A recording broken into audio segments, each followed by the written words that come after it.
Good morning, sunshine. Happy Monday, and welcome back to Tiger's Occult Books and Research. If you like the work we're doing here, don't forget to like and subscribe. Hit the bell for notifications so you get notified every time we cover a new entity, or, even better, go ahead and join the Discord server and have a chat with other like-minded individuals.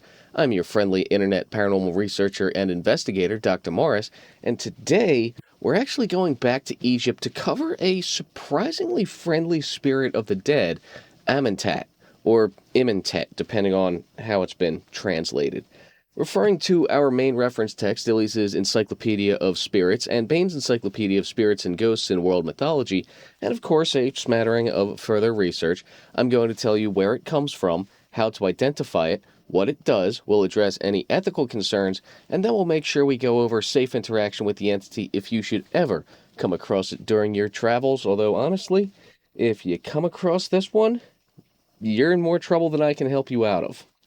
So let's get started with the origins. Once again, we're using the Papyrus of Ani to get our information. We've previously covered this document in the Amentat presentation. If you'd like to go over again, I'll put a link up in the corner.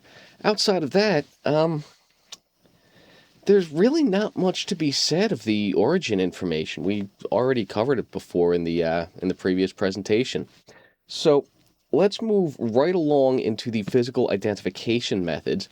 Amentat it's an entity only ever seen in the Duat, so odds of you running into this entity while being alive are extremely slim. However, in some sources, Amentat is referred to as a goddess, but Illy's refers to her as a spirit. Her role is so specialized that I'm thinking the goddess reference is more of a translation quirk than her being an actual goddess. As a result, and being as that she was never referred to as being human to begin with, I'm going to go ahead and classify Amentat as a Class 5 death spirit instead of the usual Class 7 metaspecter. Now, there's also likewise not a lot of folklore tales and legends about this entity. She's depicted as being female, wearing a red sheath dress, and with the hieroglyph for West on her head, an ankh in one hand and a scepter in the other. West is significant because the sun sets in the west. The sun setting in the west is symbolic of the end of the day or death. It's also thought to be where the entrance to the Duat is located, and according to Jenny Hill of Ancient Egypt Online, the same term eventually began to refer to graveyards and tombs in later usage. Amentat's purpose in the Duat was to offer a meal to the newly dead, giving them the food and drink they needed to make their way to Aru, or the Field of Reeds, the Egyptian paradise. Her whole purpose seems to be to live in a tree and offer food and drink. There's not much else to be discussed there.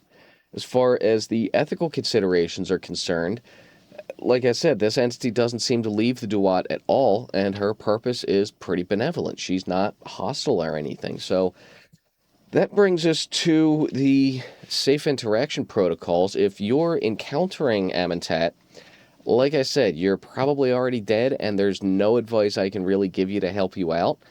I'd suggest accepting the meal, hanging out for a minute, gathering your strength, and then moving on to your judgment.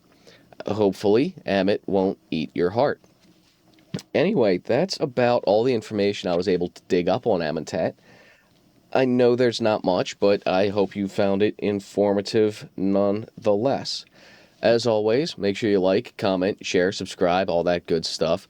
You can find me on all of the regular alt text sites, depending on how tight you've got your tinfoil hat. If you have an entity that you need me to cover, go ahead and let me know in the comment section down below, or better yet, join us in the Discord server.